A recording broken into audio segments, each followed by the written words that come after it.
লাইলার কাছে ফেরত যাওয়াটা আগের মতন নেই আর। মানে আগে যে রিলেশনটা ছিলাম আমরা সেই রিলেশনটা নেই। আমরা এখন একজন শুভাকাঙ্ক্ষী হিসাবে আছি। ভালো মানুষ, ভালো পরিচিতি যেরকম থাকে সেরকম। আহ, ও হচ্ছে এখন যে মিউচুয়াল আন্ডারস্ট্যান্ডিং আসছে আমরা, সেটা হচ্ছে কেসটা নিয়ে। কেসটা যেটা আইনের হাতে ছিল সেটা নিয়ে অনেক হ্যাসেল পোহাতে হচ্ছিল। এভরি মান্থ হচ্ছে যে কোর্ট কাছারি দৌড়াদৌড়ি করতে হচ্ছিল।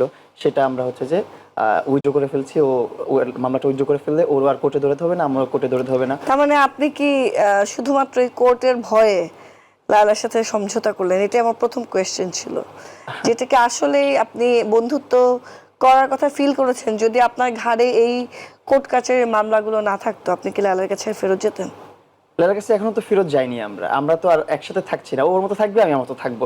বিষয় হচ্ছে যে এখানে জাস্ট মামলাটা যেটা, এই মামলাটা উইথড্র করে নিবে, আমি আমার মতো থাকবো, ওর মতো থাকবে। এর মধ্যে যদি আমাদের যদি কথাবার্তা ভাল লাগে, যদি একসাথে একজনের সাথে একজন কথা বলে ফিল করে